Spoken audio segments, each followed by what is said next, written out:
The first presentation is from Dai Cantali. The title is A Professional Learning Journey, Reflections on Developing the National Framework for Inclusion, the third edition of the framework. And Dai is a highly experienced teacher educator and has worked at the University of Dundee since 2014. She's chairing the Scottish Universities Inclusion Group. And recently, Dai co-edited a guest issue of the Scottish Educational Review journal with other colleagues from SUIC, from the Scottish Universities Inclusion Group. And Dai's research includes several projects, important projects, and she also serves as an advanced higher education national panelist for the Athena Swan Gender Equality Charter Mark Award. So thanks, Dai, for joining us and for presenting today. And our second presenter is Archie Graham, who is a senior lecturer at the School of Education at the University of Aberdeen. And I can see that Archie has over 20 years of experience working in ITE, in initial teacher education. He leads the teacher preparation research group, which aims to build a research community that maintains close associations with university, ITE, and schools. And Archie is also a member of the Scottish Universities Inclusion Group, and his research interests focus on inclusive pedagogy and preparing new teachers to work in high poverty environments. And he's also interested in working with phenomenology. Just to introduce myself briefly, I'm Stella Murutsu, one of the conveners of this network. I'm a lecturer in education at the University of Stirling, and we are working with Lisa McCauley from UWS and with Donna Day from Dundee as well. And as I said earlier, we are open to ideas and collaborations. We want this network to be open and welcoming and actually active. So please feel free to contact us or share ideas with us or be involved. Many thanks for introducing yourselves. Feel free to use the chat during the presentations. We'll be checking the chat, and we're going to share questions from there as well after the second presentation. So at this point, I think I'll just stop talking, and I'll just ask from Dai to start with her first presentation. And I don't know, Dai, if you want to share some more information about you first, but I'll stop talking now. I can do. Hi, folks. Thank you so much to Stella and to Lisa and Donna for this very kind invitation. I'm Stella. Are you able to see my screen? Yeah, perfect. Okay, so yeah, so I am going to be talking not so much about the framework, but about how the journey to get there. So just in case you haven't yet come across the National Framework for Inclusion, it's you can find it on the GTC website, and I'll say a wee bit more about that as we go along. And this is where nothing works. There we go. Okay, so very much thank you so much for the kind invitation to share some reflections about the process of co-creating the third edition. So firstly, a wee note about the author. It's not me that's the author of the framework. It's the whole Scottish Universities Inclusion Group. And I think that makes it a fairly unique publication in that people from all 11 Scottish higher education institutions involved in initial teacher education had an influence and a voice into developing the resource that we came up with.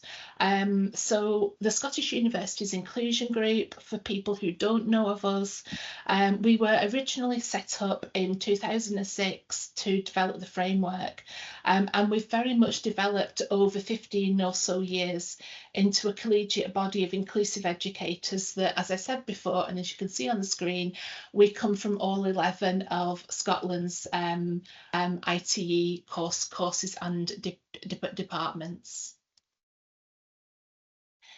So a major element of our work has been to make sure that the framework continues to be highly relevant and inclusive teacher education, and that it dovetails with the professional standards for teachers in Scotland.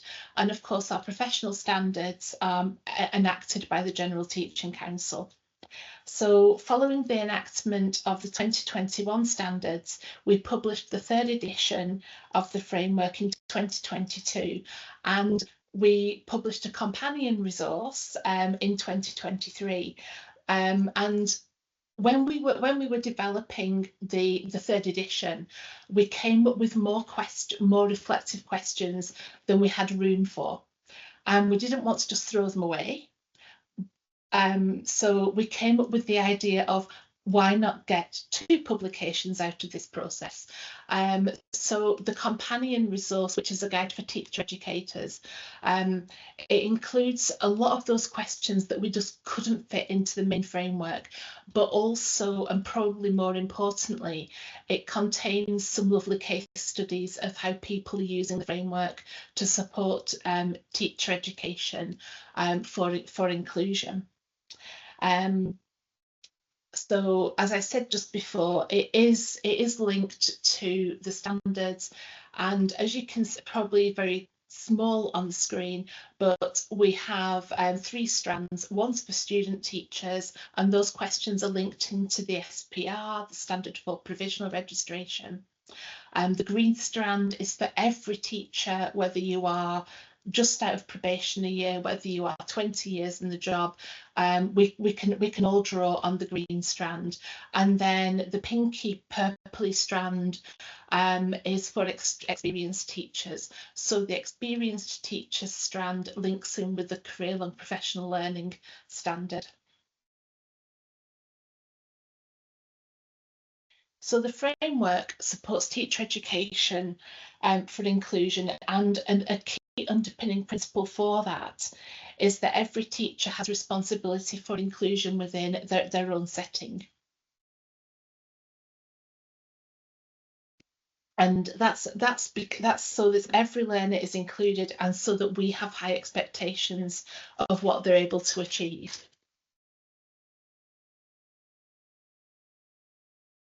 So how did we work through the process of developing the third edition? So at the time when I was planning out the workshops to bring the 3rd edition together, I'd just finished working on a project funded by the Scottish University's Insight Institution, and that was to develop an online toolkit which supported teachers to lead change focused on inclusion within their settings, and that's the Agents of Change toolkit. And part of that was developing the 5-step change model that you can see on the screen, and this builds on Natasha Pantick's work regarding teachers as change agents. So as I was developing the outline of what we were going to do in the steps, I found that because this model was in my head, because I'd just been writing about it, I was naturally following it without really realising. And then I thought, actually, this is really going to work, because we can go around the cycle, we can revisit. And what we found was that we revisited steps 4 and 5 several times. And you can see that in the wee diagram here. We had a subgroup of SUIG members, and we met online as a writing group. So when we got to step 3, which is thinking about what are we going to be doing. We then went through step 4. We then went through step 5. We then revised. So step 5 was taking the draft to the full SUIG meeting, and that was a massively important part of making sure that everybody in SUIG was able to contribute and shape what the framework was going to be like. And that was important, not least because everybody's names are in the back of the book. So if your name's going to be on something, you need to be happy with what's actually in there. Once we'd taken the draft to the full SUIG meeting, we then went back to the writing group and we revised. We then went to the full SERA meeting again. We then got a final draft. We then went to external peer reviewers. So we sent the draft to interested teachers from across mainstream and specialist settings in Scotland. We had very welcome people from the General Teaching Council, Education Scotland, EIS, other university colleagues. So we made sure that it was externally peer reviewed, and we also had people from other protected characteristics public sector organisations look at it, because what we didn't want to do was inadvertently offend somebody or inadvertently exclude somebody. So that process gave us confidence that we'd hopefully got it right in terms of the content. And of course, our colleagues over in Scottish Parliament and the General Teaching Council also saw the final draft before they wrote. We were very fortunate to get a ministerial forward, as well as a forward from Dr. Pauline Stephen, and of course they also needed to be happy with what we'd got.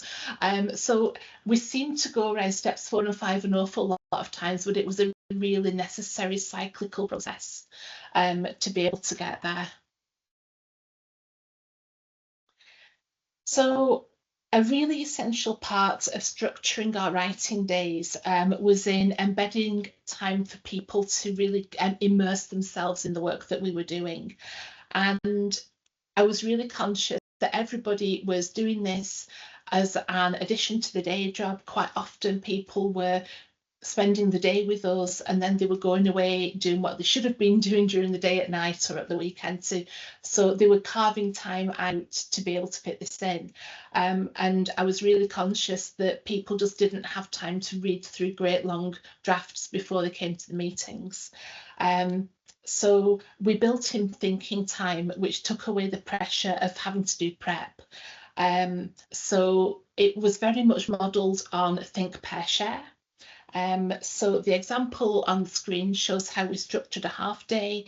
So we had time to think about the materials.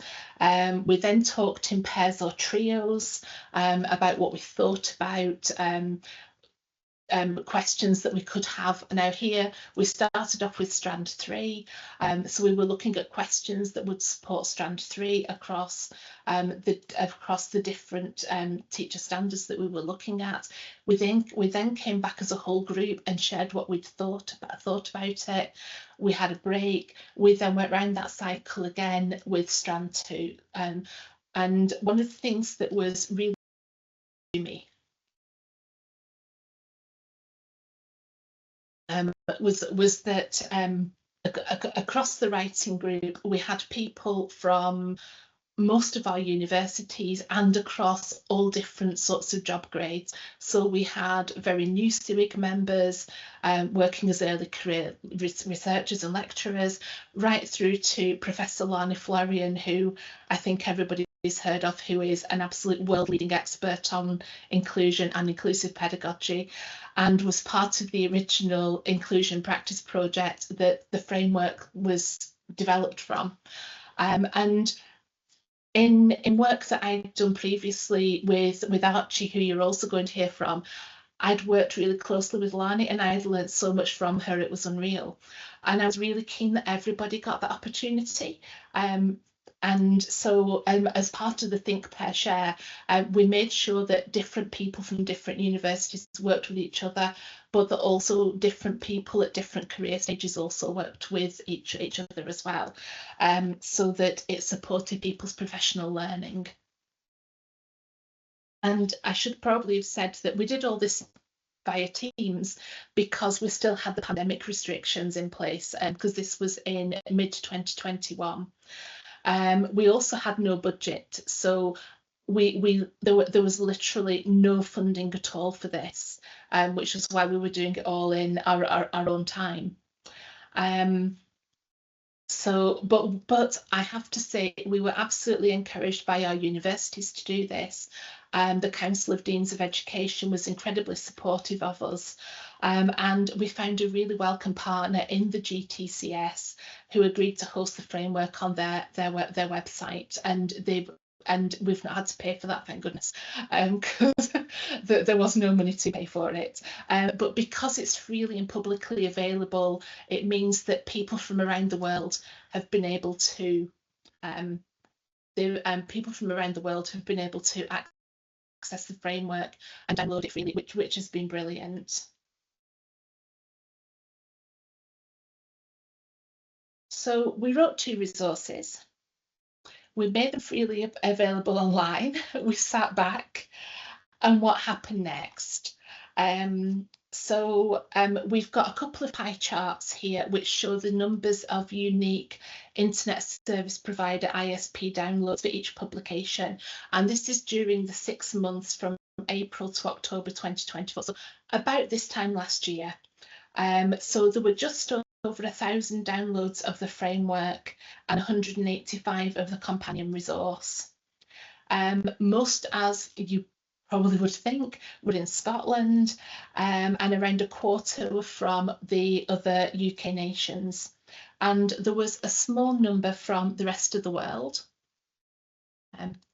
One of the things that I like doing when I get a bit brain frazzled with marking is I like dropping pins in Google Maps to see where I've been on visits. But I also mapped where people had accessed the framework around the world as well. So it was lovely seeing this and seeing that, you know, we've got people in Australia looking at the framework. That's probably my brother, but it may not be. But people in Australia, people in Canada, in Korea, in China, literally there is only Latin America where we've not had people accessing it yet. So we clearly need to do a wee bit of marketing there.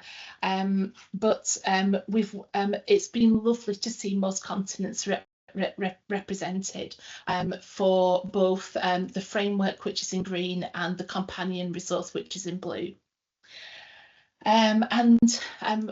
So Stella asked the question about whether we'd heard of similar frameworks in other countries, and I don't think I have. But one of the lovely things about having the framework freely available online is that we've welcomed conversations with teacher educators from other countries. Every so often I'll get an email drop into my inbox saying, we're writing to you because we've heard about the framework. We'd love to hear more about it. And as the Scottish Universities Inclusion Group back in October, we welcomed a delegation from the Beijing Institute of Educational Sciences in China. They came over for a week to learn more about the framework and to learn more about inclusion in Scotland.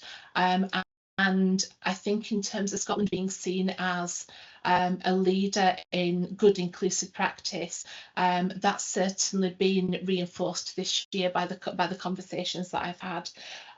We are in 2 weeks' time, 3 weeks' time, I think it is, we'll be sharing our work with a delegation of deans from schools of education in Finland as well. So in answer to Stella's question, I'm hoping that similar frameworks will be developed as we go forward. And if people are on the call and know similar frameworks, please do let us know. Please say in the chat, or when we come to the discussion, please tell us about them.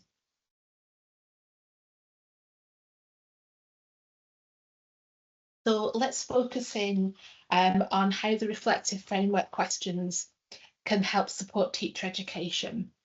So here are some examples from across ITE, initial teacher education, and master's level learning. So often this is through encouraging students to consider where they are on their journey as an inclusive educator. So for example, in one of the inputs that I do with third years, I encourage them to think back to first and second year placements, to think through one of the reflective questions about the diversity of the children that they were teaching, to think about how well they were able to support their needs, and then getting them to think about what might they need to learn more about before they go out onto the next placement in third year. So some of the examples, these are all coming from the companion resource. So in some of our master's degrees, we use the framework to support the course assessments, and the design of the framework, particularly strand, the pinky purpley strand that's linked to the standard for career-long professional learning. It's very much designed so that if you're working through professional update, the framework can support you in doing that.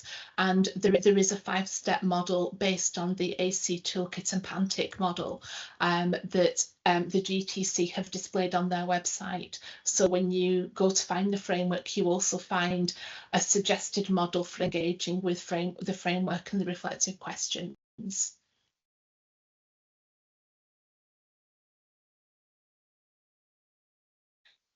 So as we come to the end of my presentation, and before I hand over to Archie, I'd like to leave you with some questions to be thinking about. So the 2 questions come from the framework, and the third is a call to action. So please do explore the framework if you're not already familiar with it. We'd love to hear how you're using it, because SERA never ever sits still. We didn't say, hooray, there's the 3rd edition, job done. We immediately started thinking about the 4th edition in 4 or 5, we're guessing 4 or 5 years time, because it will depend on when the professional standards are next refreshed. So we already are starting to simmer those plans for the Framework for Inclusion 4th edition, and it would be lovely to be able to draw on practice from across Scotland and beyond in how the framework is helping teachers with their inclusive pedagogy and practice. So thank you so much for your attention, folks.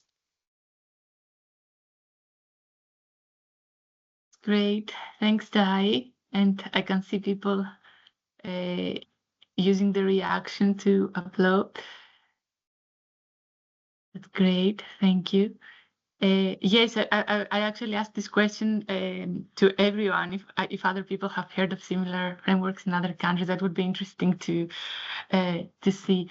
Well, we can continue the discussion and see people's comments later. Shall we continue with the second presentation now? And Archie, I'll let you share your slides.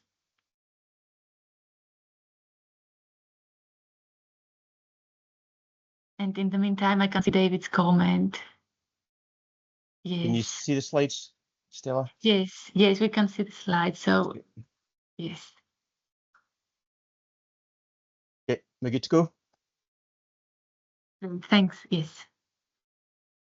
Okay, thank you very much, Stella, and thanks, Di, for your presentation. Again, and thank you to the SERA Inclusive Education Network for the invitation to present.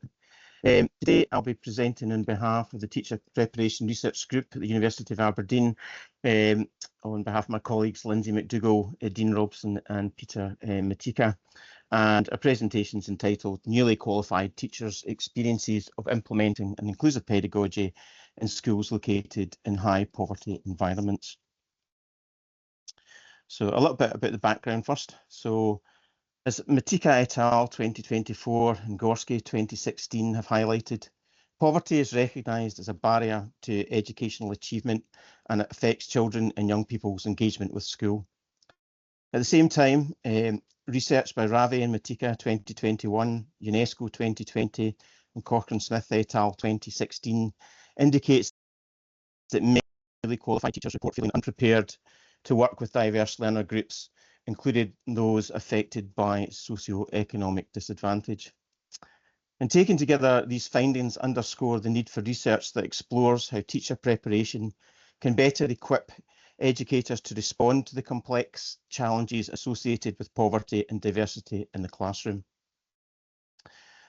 So as a group of researchers and teacher educators, we were aiming to explore newly qualified teachers' experiences of implementing inclusive pedagogy in high poverty school contexts in Scotland to gain an understanding of how they can support learning for all children and young people. And the study draws on and extends research that has focused specifically on NQT's experiences of implementing inclusive pedagogy. For example, the work of Lanny Florian and Jerry Spratt in 2013 and again in 2015. So our theoretical framework for the study was informed by inclusive pedagogy, and inclusive pedagogy is guided by the three principles. One, that differences between learners should be expected in any conceptualization of learning, that teachers must believe they can teach all learners, and teachers develop creative and new ways of working with others. And an essential aspect of inclusive pedagogy is that it focuses not only on what a teacher does, but how they respond to diversity in the classroom, how they group pupils, and how they use craft knowledge in ways that do not stigmatise or marginalise any pupil. However, researching whether inclusive pedagogy is being enacted can be difficult due to a lack of knowledge of the nuance and its effects within different school contexts. So to address this methodological dilemma, Florian and Spratt 2013 developed the Inclusive Pedagogy Approach in Action, IPAA, framework, which we'll look at in the next slide. So the IPAA framework is a tool for analysis that permits the researcher to move beyond a description of observable actions towards a deeper understanding of what are the ways in which teachers enact inclusive pedagogy. The IPAA framework enables researchers to replace judgments about what inclusion is and whether it is occurring by exploring whether a principled stance is enacted in relation to the three principles of inclusive pedagogy, as highlighted on the previous slide. The IPAA links inclusive pedagogy's three principles to observable teaching practices and offers a way of moving beyond a description of observable actions towards a deeper analysis of the different ways in which the teachers develop an inclusive pedagogy. And the framework enables any links between the principles of inclusive pedagogy and how they are used to be documented.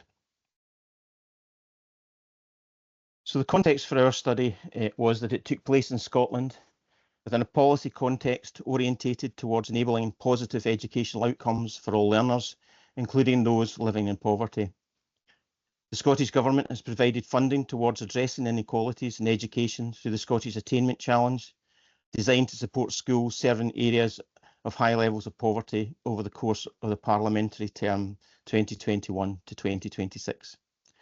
Within this policy context, teachers are viewed as important contributors in mitigating the so-called poverty-related attainment gap.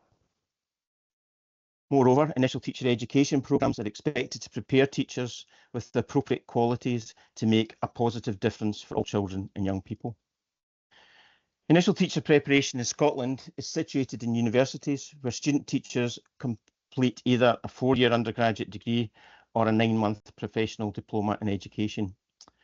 And during the study, student teachers work towards the standard for provisional registration, a mandatory requirement for registration with the General Teaching Council for Scotland. And as part of the policy landscape, the National Inclusion that you've just heard about in the first presentation provides a coherent approach to supporting and preparing teachers to respond to inclusion. So after completing their studies, the NQTs participate in a teacher induction scheme. And this scheme guarantees the NQTs, also called probationary teachers in Scotland, a paid working post within one of Scotland's local authorities. And during this period, they work towards achieving the standard for full registration under the GTCS. However, little is known about the experiences of NQTs aiming to create an inclusive pedagogy in their induction year within the current policy context. So our research was guided by the following question: how do newly qualified teachers implement an inclusive pedagogy in high poverty school contexts? And we adopted a cross-case study designed to respond to a research question. 7 NQTs undertaking their induction year took part in the study, and each served as their own case in terms of data collection. 4 of the NQTs were placed in 2 primary schools, and the other 3 were placed in the same secondary school. And you just see from the slide here that in the primary school, School A, approximately 80% of the pupils were from SIMD 1 to 40 backgrounds.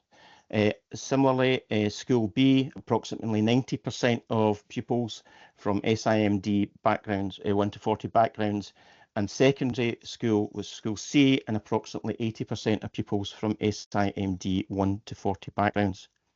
And areas of high deprivation fall within the 1 to 40 SIMD categorisation. So all of the participants had completed their PGDE, Initial Teacher Education, at the same Scottish university.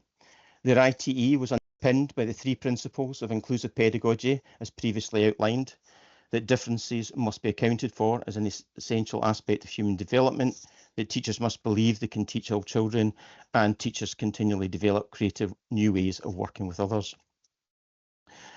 So before undertaking the data collection, we ensured all necessary ethical procedures were in place, and in presenting the findings from the study, we used pseudonyms for our participants.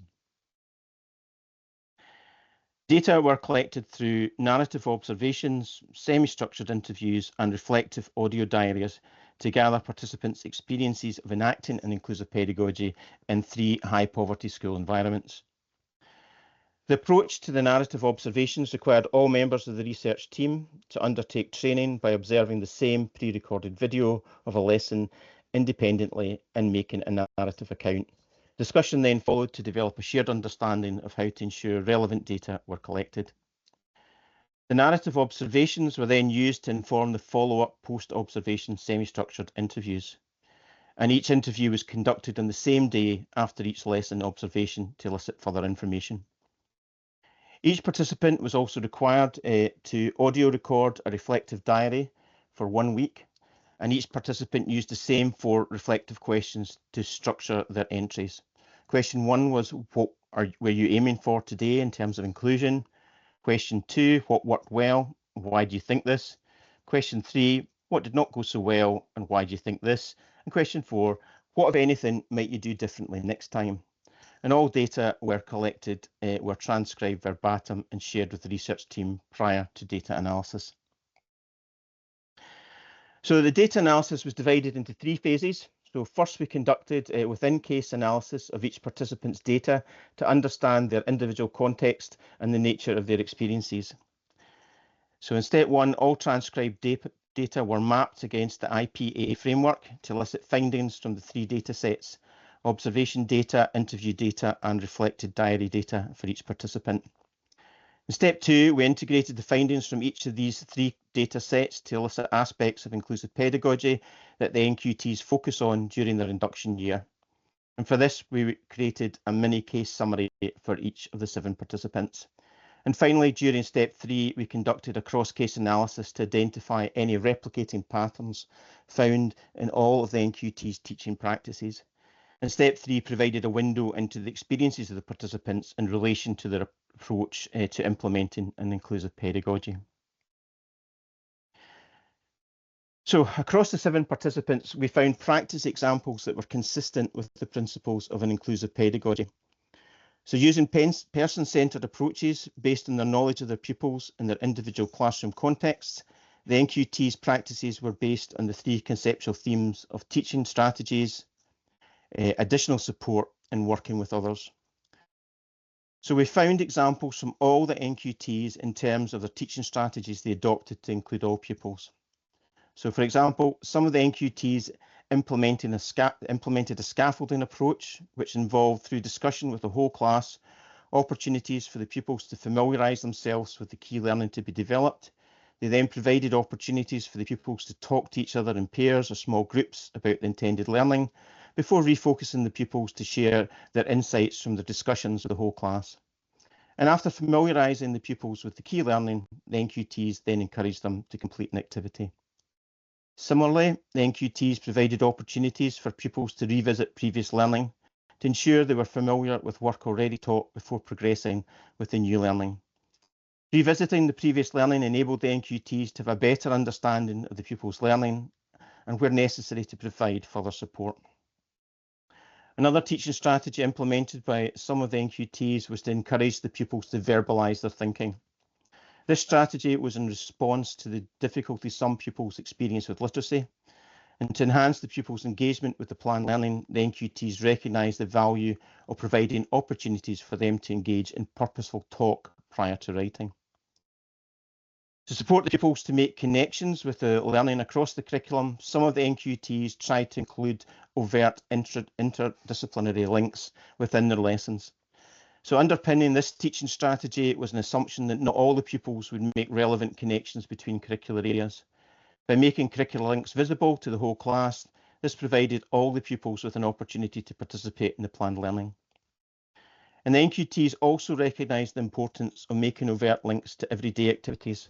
So by connecting school learning with everyday activities such as shopping, the NQTs hope to build from these familiar experiences as a starting point for subsequent learning.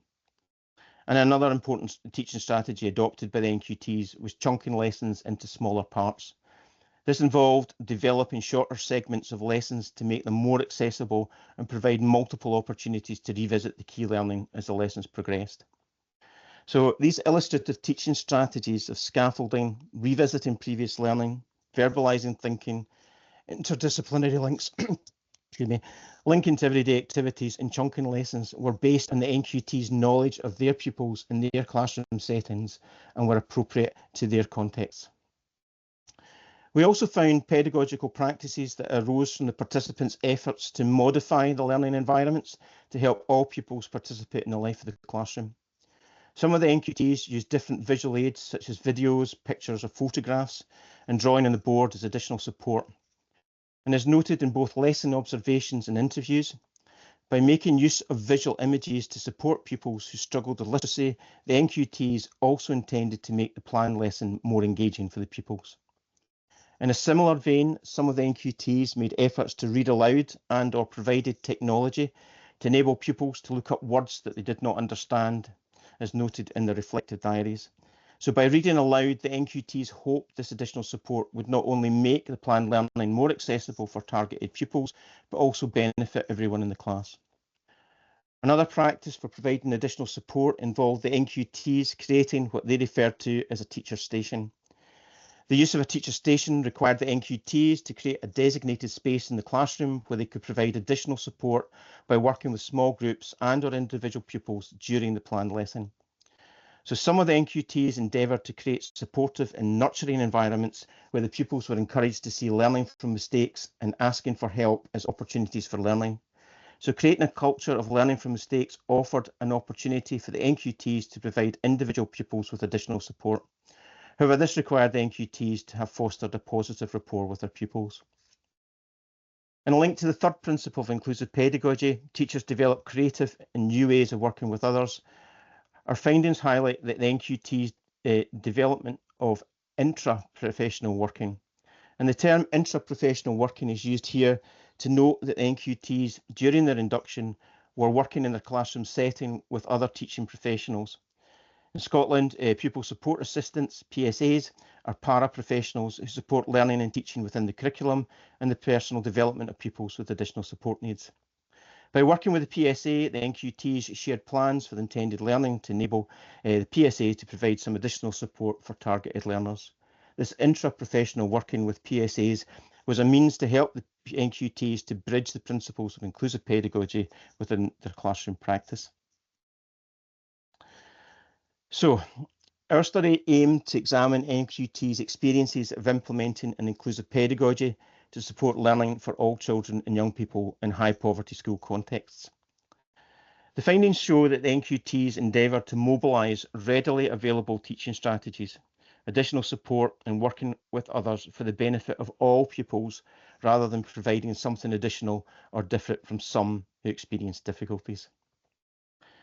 And such examples of how the NQTs begin to put into practice inclusion in high poverty school environments point to a potential for initial teacher education to create opportunities through which student teachers, future NQTs, can envisage where they might start, what they might start doing in terms of learning to implement inclusion during practicum.